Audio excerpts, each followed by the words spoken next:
Voltando um pouquinho à minha fala hoje pela manhã sobre a necessidade da gente juntar todos esses players envolvidos na preservação do patrimônio, existem situações que vão para a criticidade. Então, hoje a igreja tem algumas ações com sentença judicial envolvendo alguns patrimônios, né? Em que alguns deles a gente conseguiu resolver. O padre Simar comentou hoje pela manhã da igreja de São Cristóvão, tinha sentença, é um patrimônio, não é nem tombado, mas estava numa área de proteção do RPH, que já estava com a sentença, e tanto o RPH quanto a igreja eram réus dessa sentença. Só conseguiu extinguir a sentença porque a gente conseguiu aí uma doação do valor para fazer a obra da igreja.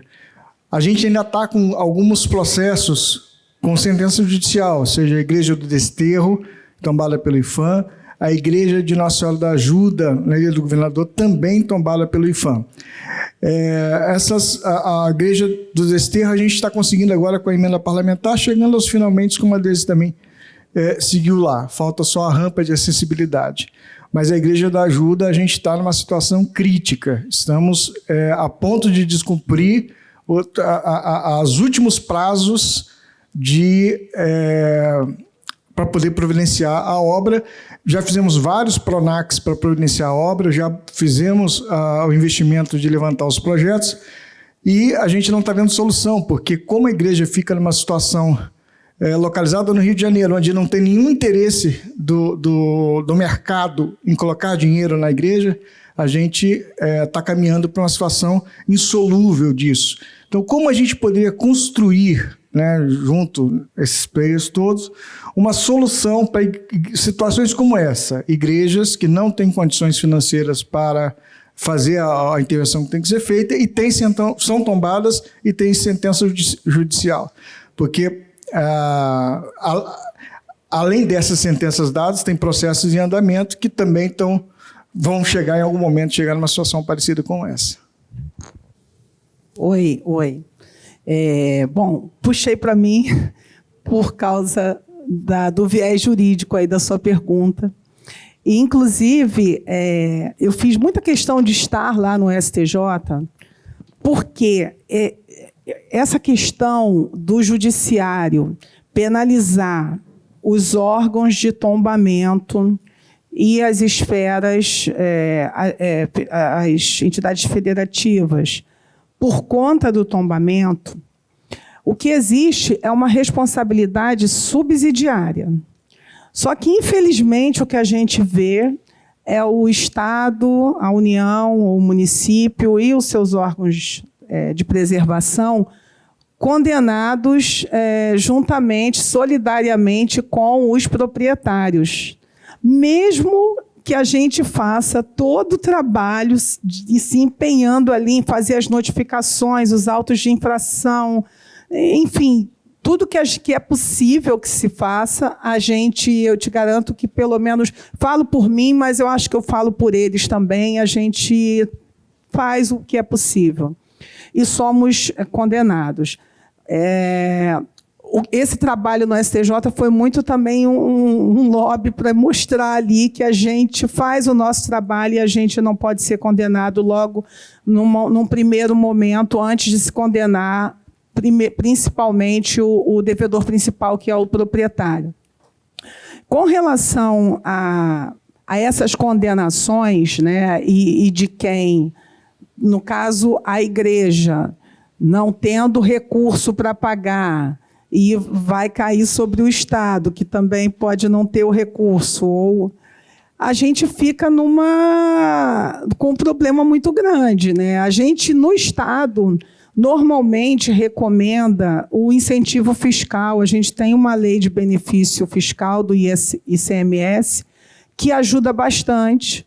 Não é o ideal, nem sempre é o que é necessário, mas ajuda no montante de até 3 milhões, e aí pode, de alguma forma, colocar como outras etapas, né, para não ficar só nos 3 milhões, mas ajuda de alguma forma essa isenção fiscal que existe também do IPTU. Então, de alguma forma, eu acho que ajuda, mas eu acho que o trabalho tem que ser bem ali também, junto com o Judiciário e com o Ministério Público, e eu não me canso de falar isso, porque realmente a gente fica muito penalizado. Só complementando, porque eu acho que esse trabalho conjunto com as próprias, com o Ministério Público e a Justiça, de tentar, de certa maneira, porque o Ministério Público é o fiscal da atuação do poder público, né? Quando a gente cumpre todos, teoricamente, a gente não deve entrar na área passiva, a gente deve entrar na área ativa, né?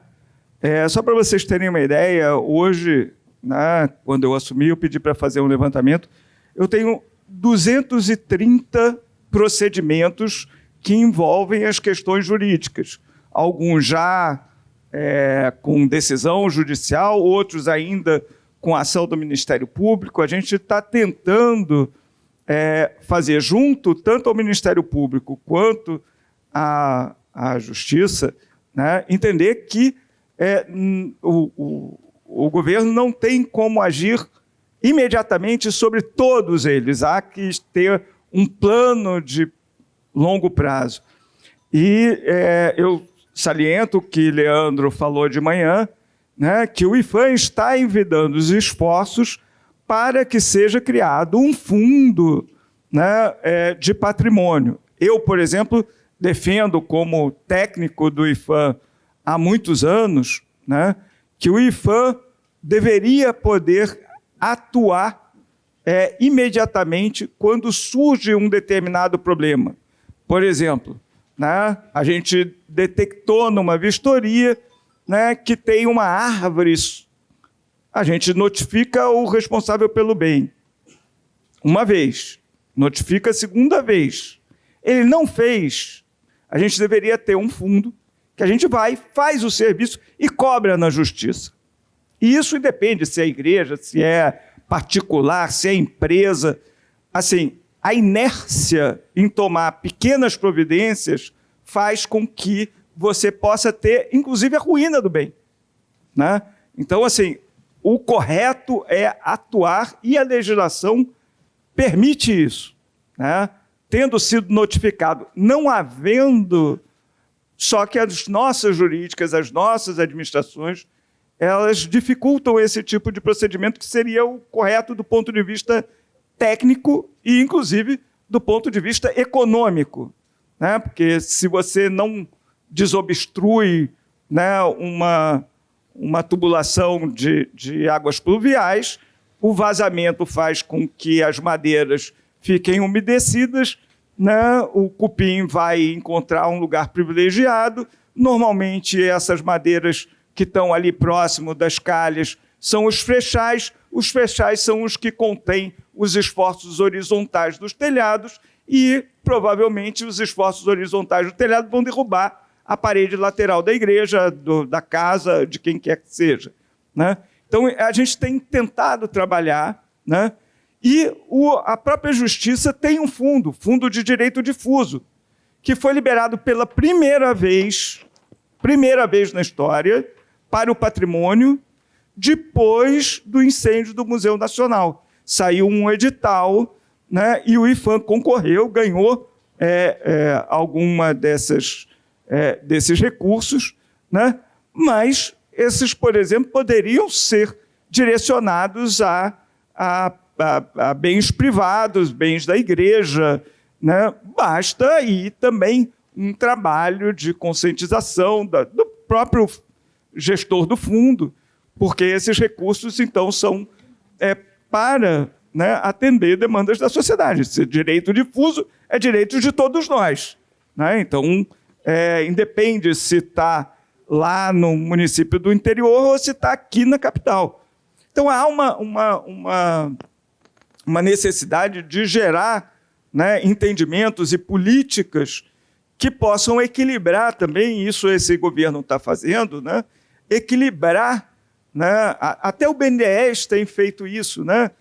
Quando você capta recurso naquele sistema dos editais dele, que eles botam, para o Nordeste, por exemplo, eles botam 2 vezes o valor que você captou, né? Para o Norte, eles botam 3 vezes o valor. Para o Rio de Janeiro, eles botam 1 vez. Você captou 100, eles botam mais 100. Né? Então, assim, há maneiras de fazer políticas públicas de equilíbrio, né? Para isso. Por exemplo, eventualmente, né, condicionar, né, os recursos, milhões que vêm para um teatro municipal à restauração do teatro lá do Casimiro de Abreu. Né? Então, assim, você faz uma ação conjugada, né, e aí equilibra um pouco essa... Porque de fato, né, hoje nós temos um problema que a maior parte das verbas que são direcionadas para as leis de incentivos estão na mão, na realidade, da área das empresas relacionadas ao marketing. Né? Então, eles querem aparecer.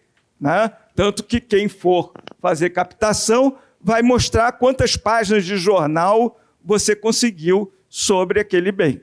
Né? Então, eles querem aparecer a logomarca. Não tem nada a ver com a intenção da empresa de... É marketing. A gente tem que trabalhar isso também, principalmente com as empresas públicas.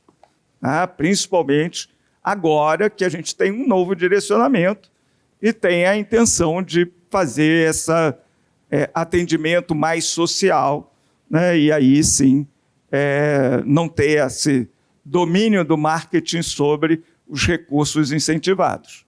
Né? Respondendo à sua pergunta, Marcos Paulas, eu queria voltar aqui no evento que a doutora Ana Cristina falou, que eu também participei, foi o Simpósio Internacional de Direito do Patrimônio Cultural, foi lá em Brasília, no STJ. A gente tem a legislação, às vezes, ela não é compreendida da forma como o legislador talvez tivesse imaginado, né? Então, por causa disso, você tem o quê? Você tem os enunciados, você tem a jurisprudência, tudo que vai decorrendo dos casos concretos que vão aparecendo, da forma como eles são julgados, o impacto na sociedade, como é que é o entendimento, até você chegar num denominador comum. Esse simpósio, foram produzidos 42 enunciados, o simpósio foi em meados de março, e agora, no dia 11 de agosto, lá em Ouro Preto, vão ser divulgados os 42 enunciados, porque eles ficaram esse tempo num procedimento lá que a gente chama de correção de estilo, de correção de linguagem jurídica, para eles serem publicados, né? Porque você tem a ideia, mas aquilo tem que ter um assentamento, né, para aquilo ser divulgado. Eu conversando lá em Brasília, justamente com esse promotor do Ministério Público lá de Minas, o doutor Marcos Paulo, e ele fala que o judiciário acaba, na realidade começa com o Ministério Público até, né? Acaba judicializando uma série de coisas que poderiam ser resolvidas sem a judicialização. Porque o que acontece? O ente que tomba, ele tem a responsabilidade solidária.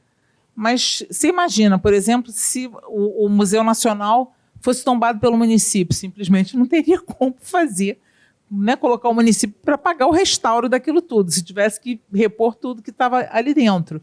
Então, o Ministério Público de Minas, ele faz a coisa de tal forma que, muitas vezes, os proprietários acabam perdendo bem, porque é a forma como...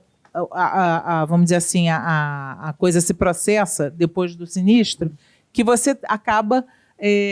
isso tem um efeito Joana d'Arc, né? Vai um para o fogo para todos os outros aprenderem que não pode deixar. Porque muitas vezes a falta de conservação, não estou falando da arquidiocese, pelo amor de Deus, estou falando no caso do particular, ela é desidiosa. Tem gente, eu já escutei lá no atendimento, né, a requerente dizendo assim, eu vou deixar cair porque eu quero construir um prédio. Só que isso não vai acontecer, né?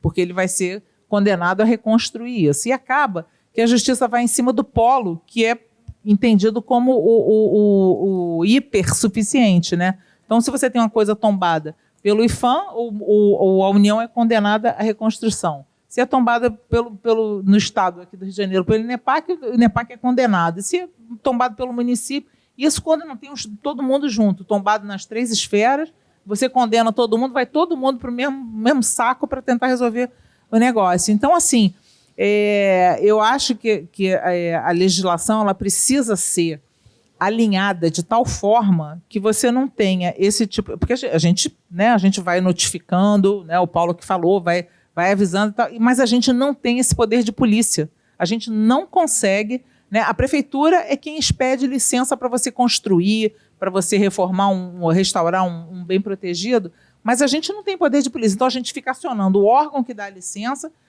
a Defesa Civil, o Corpo de Bombeiros, para que todo mundo tome uma providência para a coisa não chegar onde a gente vê várias vezes, né? Não são poucos os casos.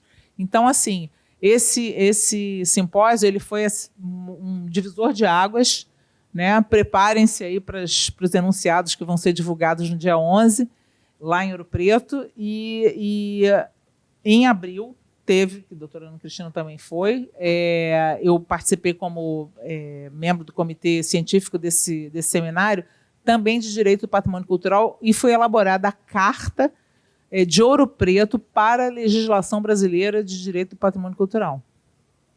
Né? Então, assim, eu recomendo que leiam, porque ela serviu como vamos dizer assim, um ponto de partida para que novas legislações que venham a ser editadas, elas se baseiem nessas recomendações da Carta. Porque é como Carta de Veneza, Carta de Atenas e tal, não faz lei, mas ela é um referencial para essas situações que vão vir a seguir.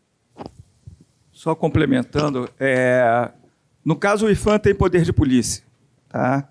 E o IPHAN embarga, né? Nós temos uma legislação que é a 187, o IPHAN embarga, multa, só que o valor da multa, né, ele vai para a União, não vai para o IPHAN, não vai para o bem. Então, o que a gente tem feito, né, é conscientizar. Né? Então, a gente pode, num caso extremo, embargar e multar, mas existe na própria legislação, né, uma solução intermediária, que em vez de pagar a multa, né, fazer um termo de ajuste de conduta. Né? E nesse termo de ajuste de conduta, né, uma das obrigações, ou a principal obrigação, é reverter o dano. Porque mesmo pagando a multa, você tem que reverter o dano. Então é melhor você logo já fazer o acordo e começar a reverter o dano. Que pelo menos você pega o dinheiro que você estaria pagando uma multa e tendo que fazer para fazer. Né? Então, assim, não é solução. Principalmente não é solução contra o governo do Estado, contra o município, contra a própria igreja, né? Porque é difícil, né, você fazer a operacionalização da própria multa contra um ente da federação. Então, a gente tem trabalhado muito a gente até faz o procedimento todo, mas com o objetivo principal de ajustar a conduta, de fazer o TAC. Ajustando a conduta, você tem cronograma. Agora, tudo isso poderia ser feito antes de judicializar, que é o que a gente tem tentado, muitas vezes, chegar lá, conversar. Prefeito, olha aqui, tem que fazer de tal maneira, você pode fazer assim, seguindo essa sequência. E aí a gente informa o Ministério Público, acertamos com o ente que vai ser feito desta maneira. O problema é fazer com que a coisa se efetive. É sempre complicado, mas é possível. Esperamos sempre que se compreenda que chegar à instância, né, de multa é o pior dos mundos. Né? O dinheiro vai para a União, vai lá para algum, não volta para aquele bem. Não reverte, exatamente. Com o fundo, esperamos que essas multas venham para o fundo, como acontece com o meio ambiente. Né? Por que o meio ambiente tem, né, fundos ricos? Porque as multas vão para o fundo, né? Não vão para a União, vão para os fundos, né? E aí você tem aplicação desses fundos. Né? Então, o município já tentou fazer um fundo da Praça Tiradentes, não está operando. Né? A gente já tentou no INEPAC criar o próprio INEPAC como instituição e agregado a ele um fundo, né? Mas tudo isso é lento. Né? O nosso procedimentos demoram, às vezes, né? Você passa anos, passa por vários órgãos e os assuntos continuam mais ou menos o mesmo. Né? Tá, juro, rapidinho. Esse gancho do meio ambiente é muito bacana, porque se vocês pensarem algumas décadas atrás, eu tenho 53 anos, eu não estudei o meio ambiente na escola. O meu filho, de 20 anos, ele nasceu já com essa cultura, no meio dessa cultura, porque foi um trabalho que foi fomentado, aí, incentivado ao longo de todos esses anos na escola, um trabalho educacional. E por isso que eu falo tanto dessa pauta do patrimônio e da educação patrimonial, porque para que um dia a gente olhe para o meio ambiente e fale, poxa, o patrimônio chegou no mesmo status, na mesma importância, ganhou a mesma importância. Eu trabalho muito com TAC também, porque eu acho que é o melhor caminho, convencendo os promotores sempre a fazer o TAC antes de judicializar, porque a gente também, o dinheiro vai para o Fundo de Cultura e aí a gente acaba não chegando nele. E com o TAC eu falo, tudo bem, você vai reverter isso aqui, mas você também vai me dar isso aqui. Esse outro imóvel está precisando disso e vamos tocar, porque também ele tem a obrigação de restaurar o que é dele, aí é muito fácil, né? Tem que ter um plus para poder... caráter de penalidade mesmo. Nesse simpósio que teve lá em Brasília, né, que a gente participou, teve uma juíza aqui do Tribunal de Justiça do Rio de Janeiro que ela falou assim, gente, pelo amor de Deus, a nossa intenção é não judicializar. Vamos resolver isso, porque isso é sempre ruim para todo mundo, né? São situações que se arrastam, às vezes agora, assunto fora de igreja, né, os proprietários acabam morrendo, você deixa inventários complicadíssimos de serem solucionados, você não faz nada porque ninguém quer assinar para o bem, enfim, funcionar, né, ter vida. E aí ela implorou, pelo amor de Deus, vamos manter contato para a gente não judicializar essas... Só esqueceram de combinar com os russos e com o Ministério Público, né? Então, tem essa ideia. E aí, só para dizer a vocês o seguinte, essa disciplina de patrimônio cultural, ela é uma coisa tão assim rica, importante e de tanta sensação de pertencimento no estado de Minas Gerais, que a Universidade Federal de Ouro Preto, a Faculdade de Direito da Universidade Federal de Ouro Preto foi a primeira, não tenho notícia de outra, a colocar uma disciplina, que é a disciplina do currículo, né, não é eletiva, de direito do patrimônio cultural. Tamanha a importância que esse assunto tem e da consciência que o povo de Minas Gerais tem. Então, assim, é um sonho, viu, Ana Cristina, que isso aqui no Rio de Janeiro, por favor. A gente, nesse trabalho de educação patrimonial, a gente conseguiu, com a prefeitura de interior, Cambuci. De Cambuci, inserir educação patrimonial na grade curricular. Eu achei fantástico. A nossa ideia é espalhar isso pelo Rio de Janeiro todo, porque isso é muito bacana. Você ensinar a educação patrimonial para as crianças é o que a gente tem aí, da melhor perspectiva que a gente pode ter é essa, para esse legado aí, esse futuro. Eu já falei. Boa tarde. Meu nome é Humberto, eu venho de Campos dos Goitacazes. Eu queria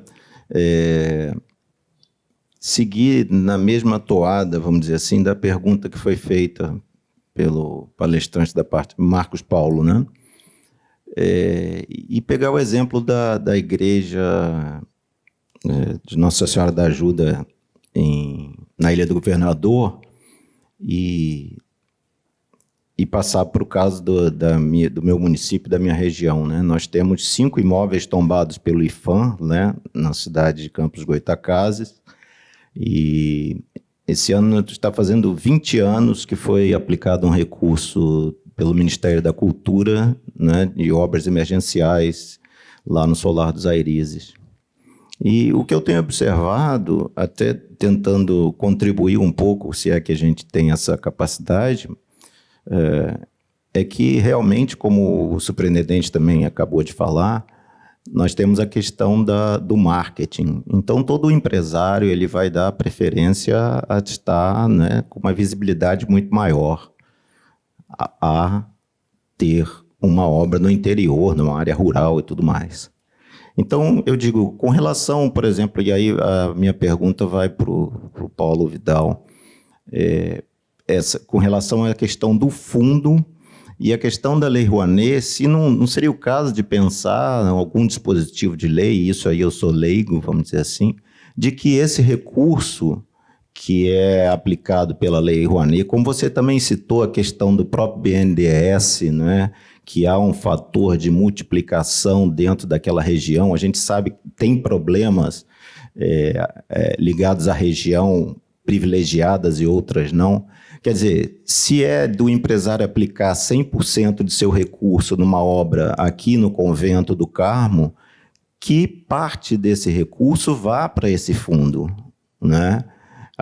Ele aplica esse 100 dele, só que, de alguma maneira, aí eu não quero entrar na seara jurídica, volto a dizer, mas de alguma maneira, se isso é viável, né, que 5% disso vá para esse fundo e que aí sim o IPHAN possa, através de sua administração, determinar, olha, a igreja lá da ajuda está precisando, o Solar dos Airizes está precisando, em Vassouras está precisando, em Paraty, né? Eu não sei se me fez entender, mas seria isso. Sim. Na realidade, existem instrumentos que não são utilizados, né? Existe um Fundo Nacional de Cultura, né? Esse Fundo Nacional de Cultura faz editais, né? Para a cultura, pouco para o patrimônio, no caso, né? Dentro da própria Lei Rouanet, né, você pode simplesmente obter a isenção sem nenhum bem para fazer a restauração. Você dá para o fundo e pronto. Você recebe a tua isenção. Você não precisa dizer que é para este bem ou para aquele bem. A partir disso, seria o governo que faz a gestão do fundo, né? Então, isso ainda vai estar passando aí por né, uma regulamentação para a gente determinar, né, quando você atende A e não atende B, porque o dinheiro é finito sempre, né? Então, uma das coisas que eu tenho apontado, né, e isso já há muitos anos, não é de agora, é que há necessidade de ter índices de urgência, né? Quando é que um imóvel, né, passa a ter direito, né, por ser tombado e pelo estado de conservação dele, a ter acesso ao fundo? É quando ele atinge um grau de ruína ou é quando aquele procedimento pode levar a um grau de ruína, né? Então, esse estudo, né, de como caracterizar, né, a urgência do investimento público, porque estamos dizendo do nosso imposto de renda, meu, seu e de todos nós que pagamos imposto de renda, no caso federal, né? No caso do ICMS, das empresas que pagam ICMS, no caso municipal, das empresas que pagam ISS, né? Então, é dinheiro público, dinheiro do povo, e há que ter não pode ficar, né, como as emendas do orçamento secreto. Ninguém sabe por que foi colocada lá, ninguém sabe quanto foi colocado lá, e nem quem colocou lá, né? Então, assim, é uma questão complexa. As emendas parlamentares a gente sabe quem colocou, quanto colocou e por que colocou. Está lá justificado, né? Então, são interações da sociedade, né, com o legislativo, e isso resulta numa aplicação de recursos dentro da normalidade, né? Mas eu acho que esses instrumentos têm que ser. Agora, Solar dos Airis é um bem privado. O proprietário tem um terreno enorme, ele quer fazer um loteamento. O loteamento é permitido, mas ele deve investir parte dos recursos com o loteamento no bem. Ou ele pega e doa, vende, transfere a responsabilidade para alguém, inclusive para o governo federal, porque a desapropriação é uma das possibilidades de acautelamento, né? Então, eu, por exemplo, defendo direito de perempção na municipalidade. Chega lá e diz assim, ó, quando o proprietário quiser vender esse imóvel, eu compro. Né? Então, assim, tem alguns instrumentos que podem, né? Outros instrumentos são da ordem do Estatuto das Cidades, né? Transferência de direito de potencial construtivo, né? Desde que o recurso seja aplicado no bem que você quer preservar. Então, assim, eu tenho do lado de um prédio tombado um edifício de 20 andares, né? E no bem tombado eu não posso fazer 20 andares.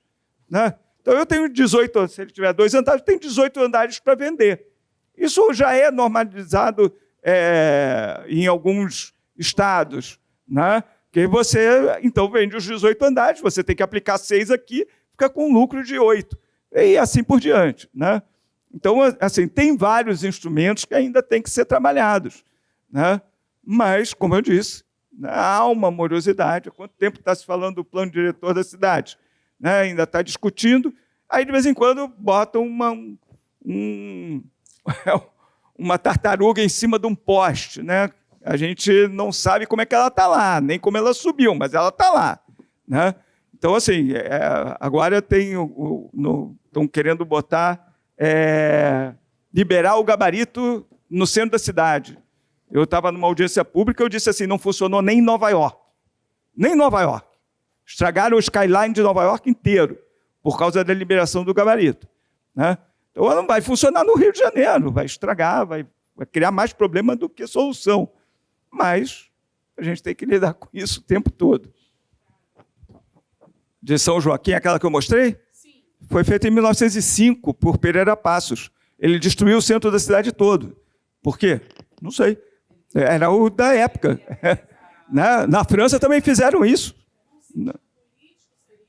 Não, era as questões de urbanismo de época, era largar a rua. Né? Isso, eles tiraram o Morro de Santo Antônio, tiraram o Morro do Castelo, que...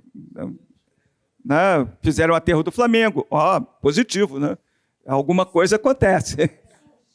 Olha só, a abertura da Avenida Central, que hoje se chama Avenida Rio Branco, teve uma demolição. Eu fiz uma pesquisa enorme quando eu estava na faculdade, de 500 a 700 imóveis que foram demolidos, porque a rua era assim e a Avenida Rio Branco tinha uma declinação. Não, até hoje eu não consegui saber exatamente quantos foram. E aí, como é que o Pereira Passos fazia? Você não queria sair, ele ia lá e tirava o telhado da casa. Entendeu? E aí ele fez assim a Avenida Rio Branco, a Avenida Central, na época, aos moldes das ruas da Europa. E também a Presidente Vargas também foi assim. Foi demolição de todos os casarios entre o que sobrou do lado, né? Do lado do porto e do lado da cidade, separando a cidade em dois. Não tinha, era uma malha contínua de imóveis que passava ali. Né? Inclusive com a demolição da São Pedro dos Clérigos, que era uma igreja fantástica, né? Muito similar em termos de planta. Chorada até hoje. Né? Chorada até hoje. Né? Eu ainda vou descobrir onde é que estão os altares, porque devem ter tirado, que nem fizeram com o castelo. Eu já descobri onde está o outro portal, mas à época se fazia isso. Isso é muito assunto para falar nessa área de patrimônio. É só para registrar aqui a presença da minha equipe do INEPAC, agradecer a equipe, e registrar a presença de 2 conselheiros do SET, que é o Conselho Estadual de Tombamento, que é o Ailton Santos, nosso parceiro no SET, e a Renata Gama. Eu acho que só estou vendo vocês 2. E tem um conselheiro mirim, que é o Miguel Ângelo. Pode levantar para todo mundo te ver. Miguel sabe tudo de patrimônio, ele é o mascote do patrimônio. Só para registrar a presença deles, e muito obrigada a todos vocês. Na verdade, não é uma pergunta, é um registro da importância na sua fala, quando o senhor fala da cooperação, da capacitação. A gente, enquanto órgão público, sente falta dessa capacitação, inclusive no mercado privado mesmo, porque a gente orienta as equipes técnicas, né? Então, é um mercado muito escasso. Quanto melhor a qualidade do restaurador, né? a expertise do restaurador, muito melhor a qualidade do trabalho, e o nosso trabalho também fica mais fácil, né? para monitorar. Acho muito importante isso, até para a capacitação dos órgãos técnicos também, públicos, né? Porque a gente precisa, todas as oportunidades são muito bem-vindas para a gente. Obrigada. Sim, eu espero, estamos tentando continuar esse projeto. Evidentemente, eu estou fora do museu, para mim fica mais difícil, né, tudo isso, mas não vou desistir, porque a gente queria restaurar os outros afrescos, e a ideia maluca seria restaurar toda a coleção Teresa Cristina, que foi resgatada. Isso envolve muito dinheiro ou pouco dinheiro, não sei, se pode fazer em etapa, mas isso eu queria que restasse registrado aqui, porque a continuidade desse projeto seria a continuidade de formação. Porque a gente pode deixar aqueles fragmentos de afresco lá por 20 anos, e quando tiver dinheiro para restaurar, restaura. Agora, ter uma equipe que vem aqui e faz um programa de restauração. Eu estou montando com ele, por exemplo, um programa de multi-imagem para divulgar aqui no Brasil, que quisesse. Eles vêm aqui. Fotografias. Temos poucos fotógrafos que sabem fazer fotografia ultravioleta, infravermelha falso color, falsa cor, etc, etc. Precisamos dessa gente. Essa é a primeira operação que a gente faz quando recebe uma obra, é fotografar. Não só para registrar como ela está, para entender o que tem por trás, o que tem de problemático, né? Enfim. Oi, professor, parabéns pela palestra, fiquei encantada. E também parabenizo Cláudia, minha colega querida, né, que está sempre nos estimulando no IFAM, né, a entender que o restauro é um processo científico, né, técnico, conceitual, né, com a metodologia específica. E aí, né, o senhor falou da sua filha, que teve um cenário, né, aqui mais difícil, e na Itália, né, mais favorável. O senhor acha que seria possível fazer essa intervenção com esse nível, essa qualidade, aqui no Brasil, com todas as dificuldades que nós temos, inclusive de exames? O senhor acha, assim, lógico, um restaurador da sua qualidade, da qualidade de Cláudia e de outros que existem, mas com os recursos tecnológicos que nós temos, seria possível? Hoje seria possível se a gente pegasse algumas pessoas fundamentais que participaram desse projeto e colocassem do lado de outros restauradores e tivesse a possibilidade de... Porque a metodologia já está pronta. A fresco Nero 1 e Nero 2 são a mesma técnica, a mesma época, provém do Templo de Íside, em Pompeia, são as mesmas coisas. Sofreram os mesmos problemas. De repente, quebrou mais, outro quebrou menos, mas todos devem ter esse problema de abalamento, todo o problema do carvão do pigmento preto.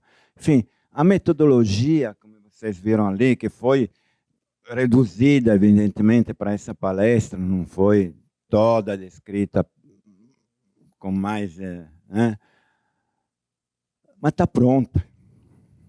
Então, hoje, eu me sinto de dizer que no Brasil a gente poderia fazer isso. Provavelmente eu teria que ir para a Itália, vir aqui com 2 ou 3 saquinhos de areia, daquela que aqui não tem, né, no avião, né, ou algum produto desse, se despachar como iogurte, garrafa de iogurte, porque aqui não tem, ou se não importar, mas tem alternativa também que pode ser estudada, porque nós temos aqui os químicos, os físicos. Nós podemos dizer, nós temos esse produto, mas aqui não encontramos quais são as características que ele tem, qual a elasticidade que ele tem, qual a reversibilidade que ele tem, em qual solvente ele será diluído para ser utilizado, quanto tempo o solvente vai ficar, o solvente é um solvente que podemos utilizar, não podemos utilizar nesse caso, então, enfim, eu acho que, acredito ter respondido, eu acho que sim, mas sempre reunindo algumas pessoas que participaram desse, não precisa nem ele vir para cá, seria melhor. Algumas pessoas que participaram disso e ir para frente. Mas precisamos do fotógrafo, que não temos. Enfim, precisamos de algumas coisas que realmente não temos. Bom, vamos encerrar então o dia de hoje. Esperamos vocês amanhã.